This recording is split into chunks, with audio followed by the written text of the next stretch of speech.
Eh bien bonjour à tous, c'est Arthur et aujourd'hui on va parler de la récursivité en langage C. Alors ça fait longtemps que j'avais plus fait de vidéo, ça fait du bien de revenir. Bon, alors déjà qu'est-ce que c'est la récursivité? Bien la récursivité, ça touche déjà les fonctions. Et une fonction récursive c'est quoi? C'est une fonction qui s'appelle elle-même.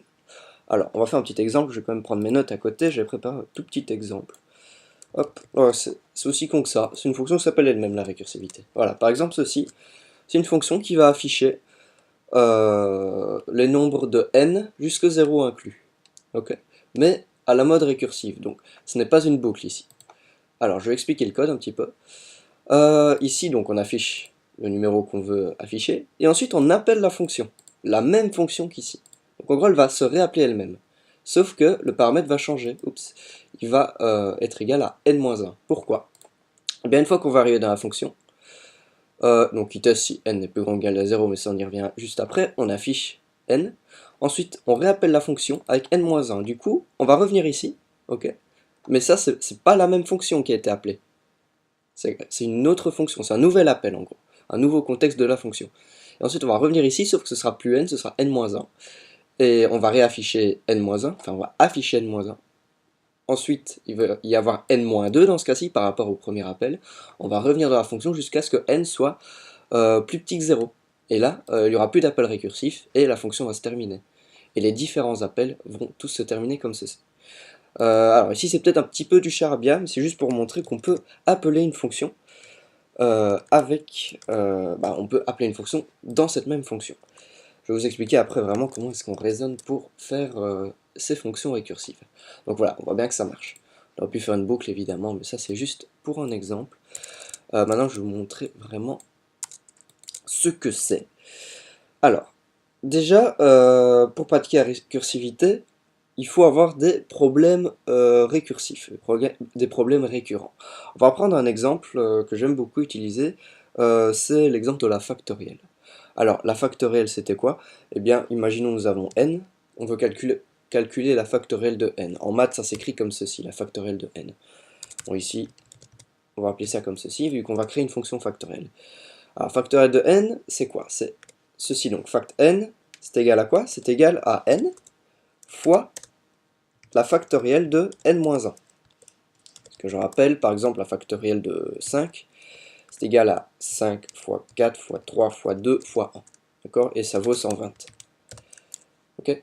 Donc on voit ici qu'il y a un problème récurrent, un problème qui revient tout le temps. C'est que si on veut calculer la factorielle d'un nombre, il va falloir calculer la factorielle de ce nombre moins 1.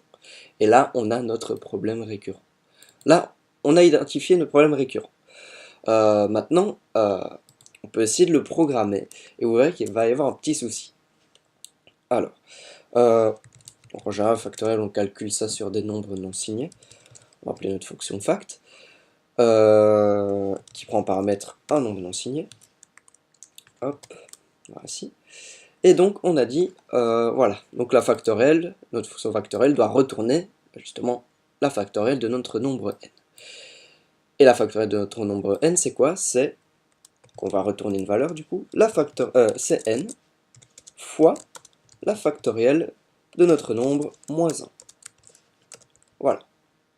Sauf qu'ici, vous en doutez bien, ça va pas trop marcher. Je vais juste mettre ça en commentaire et ça aussi. On va essayer d'afficher, sauf qu'il ne va pas afficher grand chose.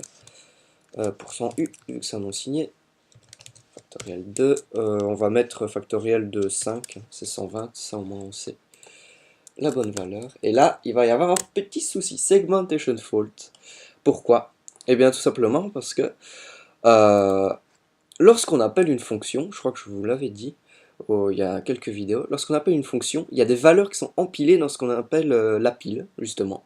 C'est une zone mémoire de votre ordinateur. Donc par exemple, on va faire le schéma. Ici, on va appeler fact avec n qui vaut 5. Donc, en mémoire, qu'est-ce qui va se passer? Eh bien, il va y avoir un contexte de la fonction qui va s'empiler. On va l'appeler fact, le contexte. Et donc, dans ce contexte-là, il y a notre valeur n. Donc il y a une zone mémoire qui va se libérer pour pouvoir stocker ce paramètre n. On va appeler n. Et lorsque la fonction se termine, donc faites pas attention à ce return là. Imaginez qu'il y a, on va prendre la fonction en boucle, je l'ai ici aussi. Hop. Copier-coller. Ici, on a la fonction en mode boucle. Donc ici, il y a notre variable n, qui va être allouée en mémoire, évidemment. Il faut bien qu'elle soit stockée quelque part. Et dans cette fonction-là, en mode boucle, il y a deux autres variables. Donc on va empiler i et on va empiler la variable res. Il va y avoir tout un schmilblick de code. Et ensuite, la fonction va se terminer avec un petit return. Et donc, une fois que le return est passé, la valeur de retour est mise dans un registre, mais ça on y reviendra dans une autre vidéo. Du coup, la mémoire de la fonction n'est plus utilisée. Si elle est terminée, plus besoin d'allouer la mémoire de garder la mémoire qui était allouée ici. Du coup, qu'est-ce qui va se passer? Eh bien, la pile va se dépiler et tout ceci va disparaître pour revenir aux anciennes valeurs qui étaient dans la pile. Ok, pour continuer le programme. Et bien ici, en mode récursif, ça se passe aussi pareil, sauf que donc on a notre contexte de notre fonction, notre variable n, qui va être allouée ici, c'est notre paramètre, hein, c'est comme une variable locale à la fonction, et ensuite, va y avoir certes notre return qui va dire, ouais, c'est la fin de la fonction, il va return quoi, non, n fois factoriel de n-1. Donc en gros, qu'est-ce qui va se passer? On va réappeler la fonction avant que la fonction ici soit terminée. Parce que pour que la fonction ici soit terminée, il faut que cette instruction-là se termine, pour pouvoir return les valeurs. Sauf qu'ici, avant de return, on passe encore une fois dans notre fonction. Du coup, qu'est-ce qui va se passer? Un autre contexte va être empilé, on va l'appeler fact1, avec une nouvelle valeur n, on va appeler n-1, d'accord? Et du coup, ça a pour conséquence de réappeler un contexte de la fonction, sans dépiler évidemment la fonction qui a été juste avant. Ce qui fait qu'il y a de la mémoire qui va s'accumuler, encore et encore, n-2, fact3 jusqu'à n-3, etc., etc. Et ça ne va jamais s'arrêter dans notre cas ici. Et à un moment donné, il n'y aura plus de mémoire, et ça va sauter, ça va faire un stack overflow, la pile va déborder, et votre programme va s'arrêter. Ok? Donc ça, c'est un petit problème. Du coup, en récursivité, ce qu'on aime bien faire, ce qui est obligé de faire, c'est de, en plus d'identifier le problème récurrent, qui est ceci, de prévoir un cas de base, une sorte de condition d'arrêt, comme un arrêt de boucle, si vous voulez, sauf qu'ici, c'est pas une boucle. Et notre arrêt de boucle, c'est quoi? Eh bien, on sait que la factorielle de 1 et de 0, ça vaut 1. Ça, c'est des maths, hein, il faut savoir. Ok, donc ça c'est notre cas de base. Donc en gros on va dire, ok, si tu veux que je calcule la factorielle de n qui vaut 1 ou que n vaut 0, eh bien retourne-moi la valeur 1. D'accord? Vu que factorielle de 1 et factorielle de 0 ça vaut 1. Du coup si on veut la calculer, on a juste à return 1. Et là on a notre cas de base. D'accord? On va faire le schéma dans la pile. Alors ici on veut calculer la factorielle de 5, d'accord? On va empiler le premier contexte. On va appeler fact0. Avec, dans ce contexte-ci, il y a notre valeur 5, qui est n. D'accord? Ensuite, on effectue notre bazar ici. N ne vaut pas 1 ou 0, du coup, il va arriver ici. Du coup, la fonction va retourner 5 fois factoriel de 4, n-1. Et vu que la fonction n'est pas terminée, on réappelle notre fonction. On va rajouter un contexte sur la pile avec 4. 4 est différent de 1 de 0, du coup, on remplit un nouveau contexte, etc. Fact de 1 avec 4 et fact... pourquoi je mets fact de 1? Fact 3, donc c'est le nom de nos contextes évidemment, qui vaut 5. C'est 2 et 1, voilà. Ok, donc là ici on a nos contextes, à un moment donné on arrive à 1, au bout de la 5e fonction récursive.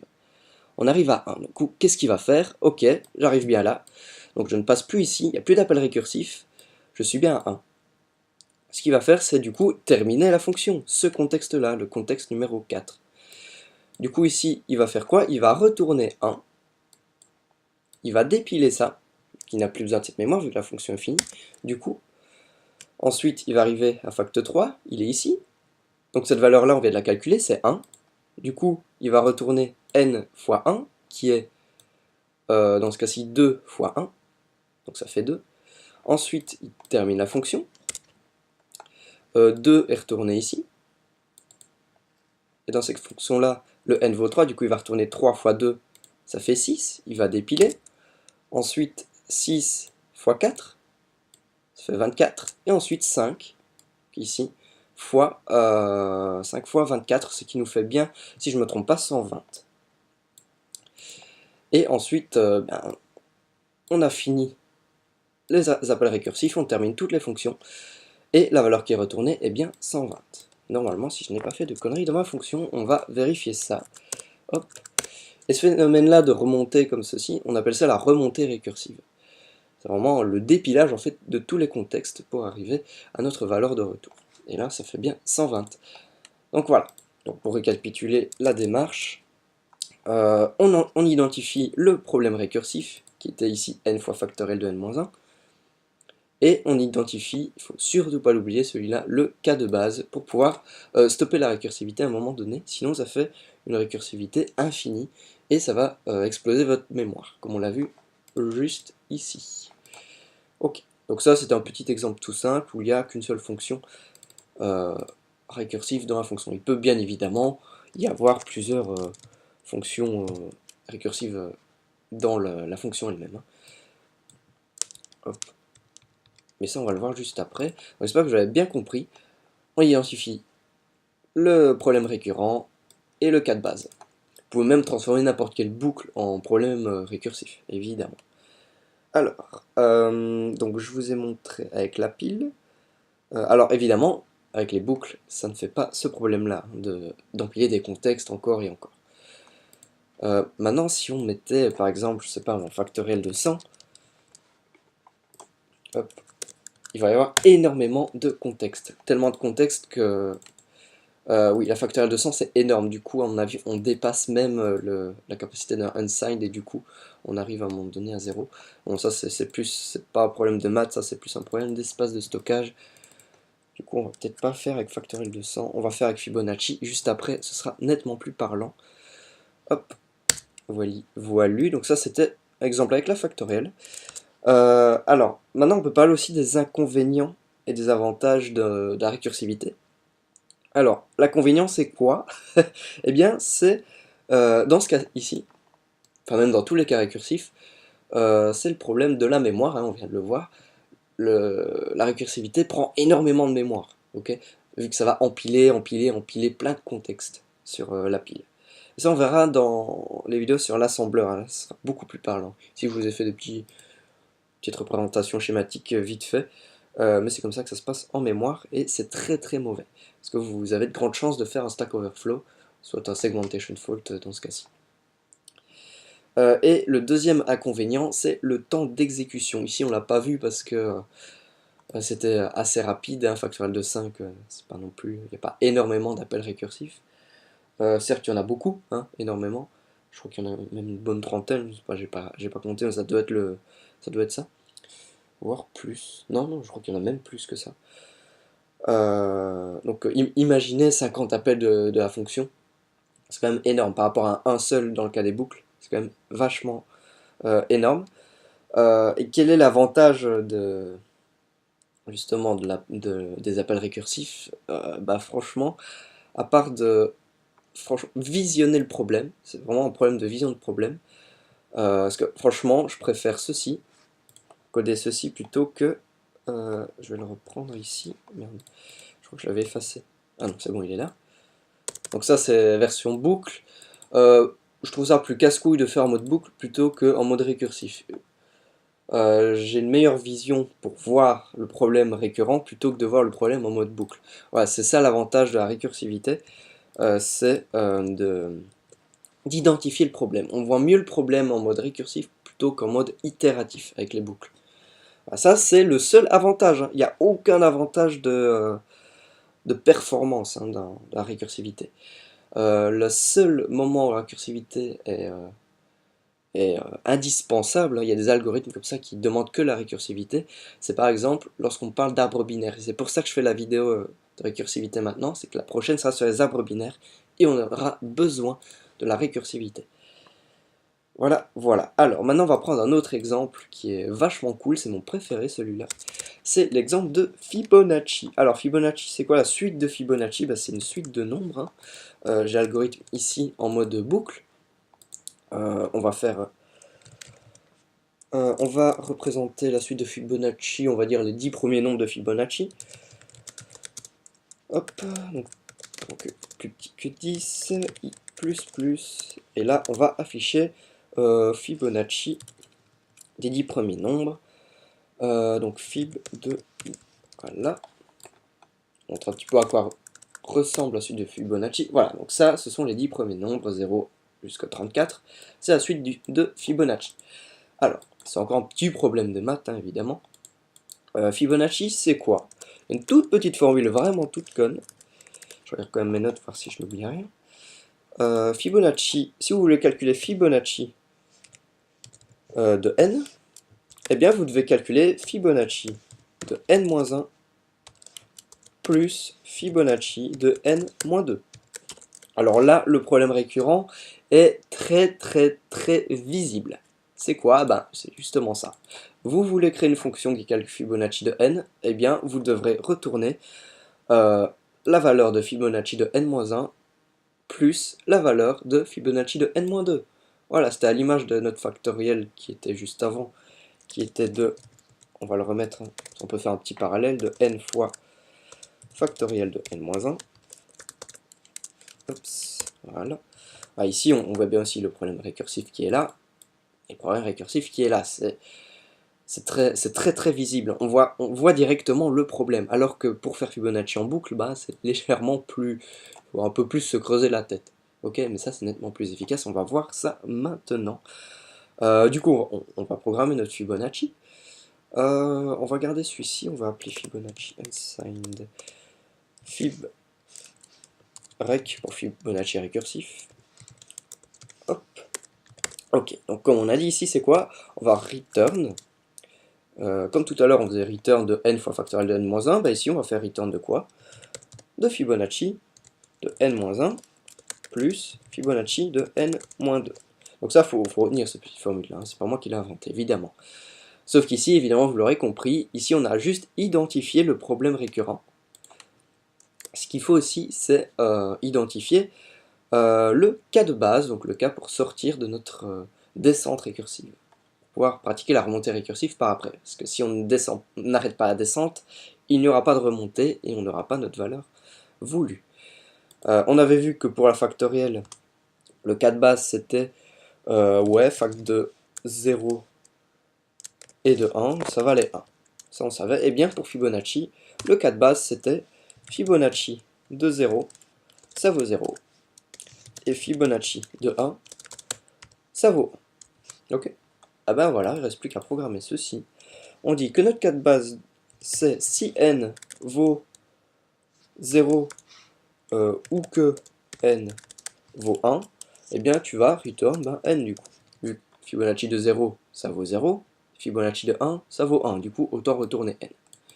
On fait un petit. On aurait pu faire si n vaut 0, return 0. Si n vaut 1, return 1. Mais bon, là, on fait une petite économie de place, juste pour la visibilité. Donc là, on a notre cas de base et on a notre problème récursif qui est bien retourné. On va voir si ça fonctionne bien. Hop. On va faire le parallèle. Hop. On va toujours appeler Fibonacci en boucle et Fibonacci en récursif pour les 10 premières valeurs. Hop. Et voilà, ça marche bien. Ce sont les mêmes valeurs, sauf que là, on l'a en boucle et là, on l'a en récursif. On voit quand même bien la différence de place, hein. C'est nettement plus facile de visionner le problème en récursif plutôt qu'en itératif. Mais le but de la récursivité, justement, c'est bien visionner le problème, mais il faut pouvoir l'éliminer juste après, d'accord? Vous visionnez le problème, vous aboutissez à ça, et bien ensuite, une fois que vous avez abouti à votre problème, une fois que vous avez identifié et résolu le problème, il faut le mettre en boucle, hein. Sinon, on va voir juste après, ça va être un peu casse-couille si on veut calculer un Fibonacci, par exemple, de... allez, on va essayer de faire Fibonacci de 20. Hop. Alors, en itératif, ça ne posera absolument aucun souci. Fibonacci de 20. Hop. On va effacer ceci. Hop. Voilà, ça fait bien 6765. Maintenant, on va le faire avec la récursivité. Et normalement, le chiffre est assez grand pour percevoir les différences de temps d'exécution. Il n'est pas encore assez grand. On va faire un Fibonacci de 23. C'est que je n'ai pas regardé à partir de quelle valeur ça commence à être long. Ici non plus. Je savais bien qu'à 40 ça allait être long, mais je pense qu'il y a quand même des valeurs un peu avant. Alors qu'au pire on fera un Fibonacci de 40. Ouais, on va faire un petit Fibonacci de 40 comme ça. On est sûr et certain que ça va bloquer. Hop. Ça ne bloque même pas. C'est que mon ordi serait très puissant. Hop. Parce que j'aimerais quand même vous montrer à quel point c'est lent à un moment donné la récursivité. Hop. What the fuck? Mon dieu. Je sais pas ce qu'il a mon ordi, mais il est de plus en plus performant, c'est pas possible.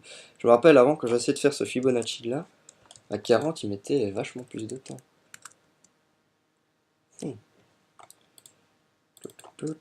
On va y arriver, on va faire un petit Fibonacci de 100, même si là ça va carrément dépasser nos attentes.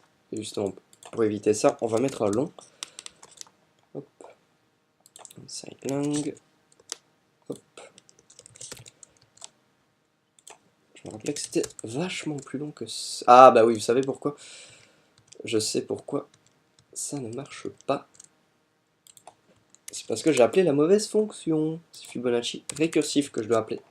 Voilà, là par contre on va revenir à 30. Parce que là je pense que ça va être beaucoup plus long. Parce qu'à chaque fois avant, là j'ai fait une petite erreur, c'est que j'ai juste appelé Fibonacci. Du coup il faisait juste une boucle. Et il faisait pas d'appel récursif.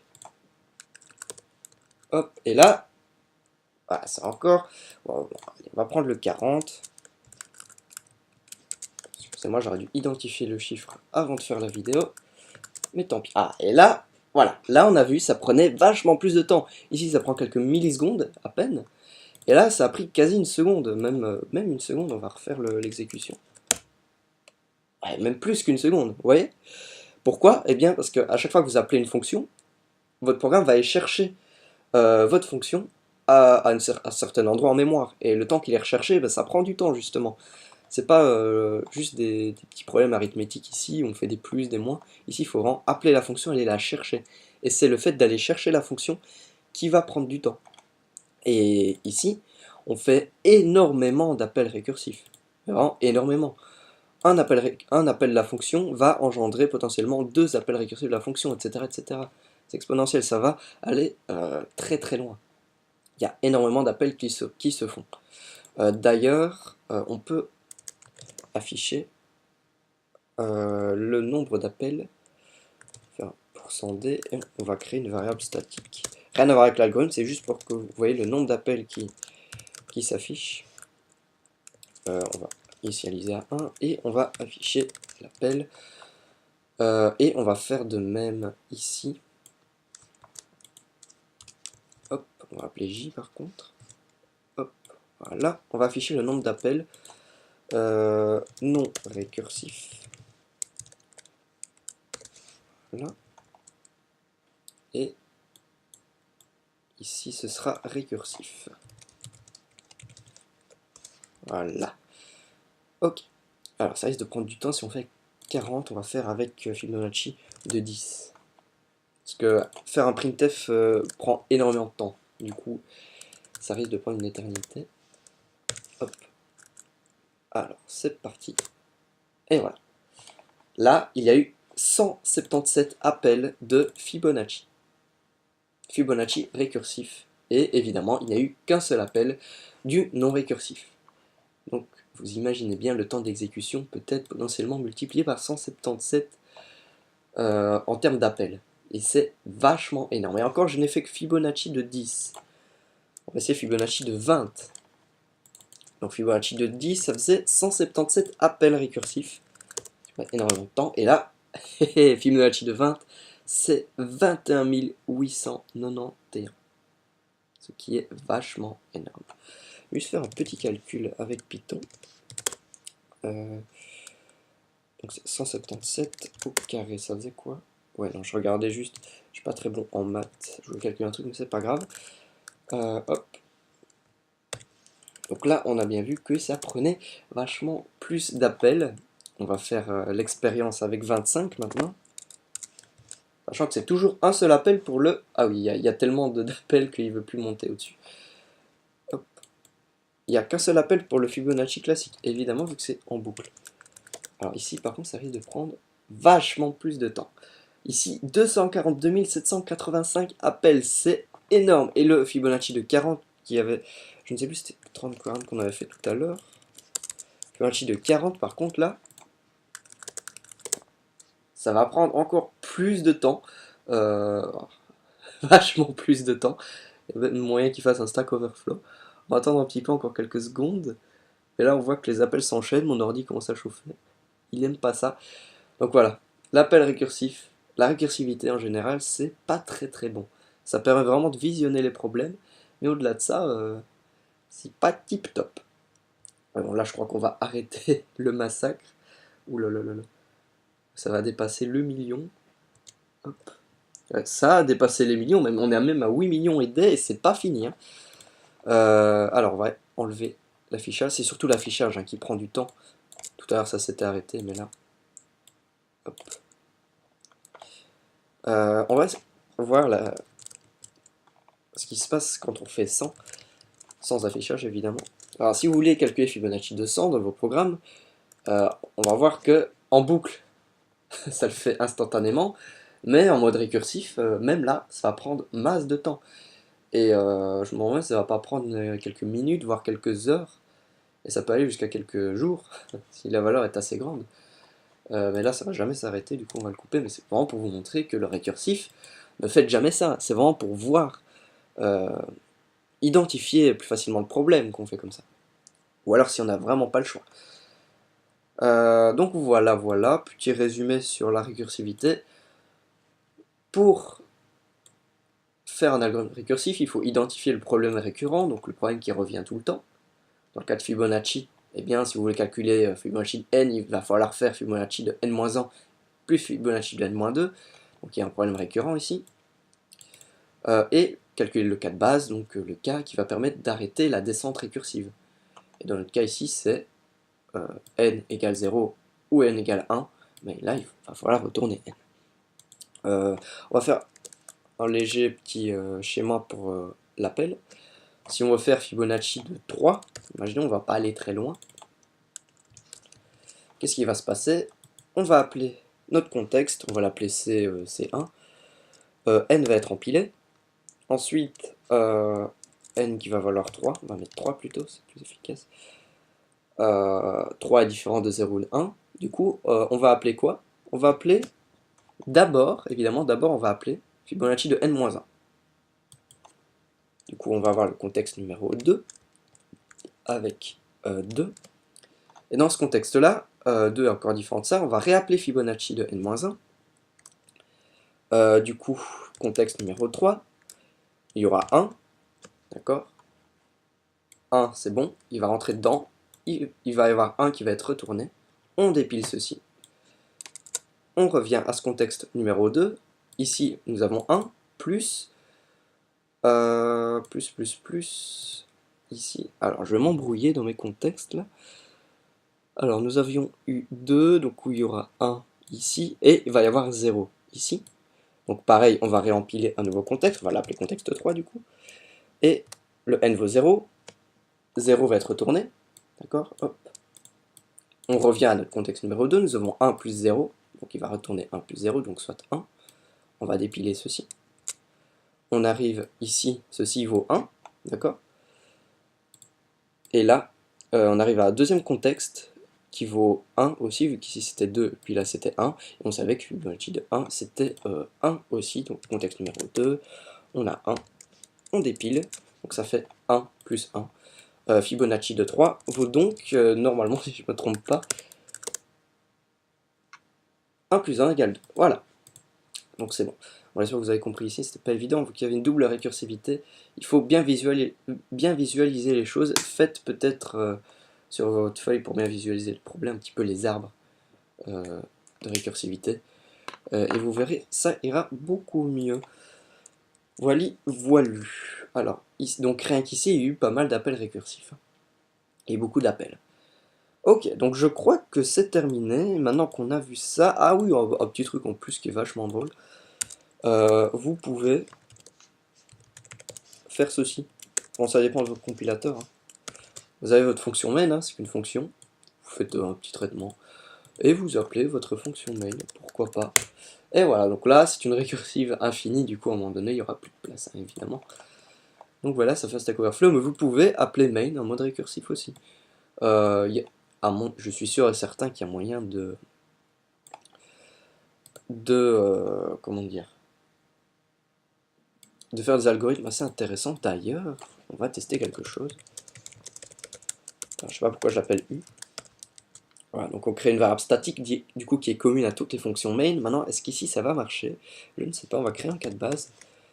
Si U vaut 0, U vaut 10 plutôt, on va return -1, imaginons. Et on va appeler main en mode récursif.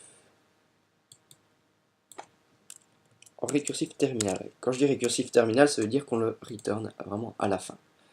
Ça, c'est la récursivité terminale lorsqu'on le met la fonction à la fin. Vous pouvez, bien sûr, il y a des algorithmes qui mettent les fonctions en plein milieu hein, de la fonction, ou qui l'appellent plusieurs fois aussi en plein milieu. Ça, par exemple, l'algorithme des tours de Hanoï fait ça. Mais bon, ça, on va pas mêler l'ischaîné avec récursivité dans cette vidéo-là. On va mettre plus. On va voir ce qui se passe. Je doute que ça fonctionne. La fonction main est quand même assez spéciale. Et effectivement, ça fonctionne. U est bien commun. Ça s'est bien arrêté à un moment donné, vu qu'on additionnait à chaque fois. Ouais, c'est vachement cool ça. D'ailleurs, ce qu'on va faire, c'est qu'on va afficher. Mais, hop. Alors, il y a moyen de faire vraiment des trucs assez rigolos, franchement. Hop, on va return U, par exemple.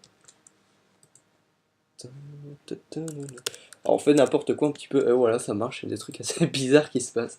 Ok, bon, il y a moyen de faire la récursivité avec le main, d'accord. Ok. Voilà, donc ça c'était juste un petit délire à la fin, pour se détendre. Donc voilà, on a vraiment tout vu en ce qui concerne la base de la récursivité. Hein. Donc le problème vraiment c'est la mémoire, le temps d'exécution, ça on l'a bien vu. Ok, et bien on va s'arrêter là pour cette vidéo, j'espère qu'elle vous aura plu. La prochaine ce sera très probablement sur les arbres binaires, ça c'est très drôle, qui va faire appel justement à la récursivité, c'est pour ça que je l'ai faite là maintenant. Ok. Eh bien à la prochaine tout le monde pour une nouvelle vidéo, tchuss.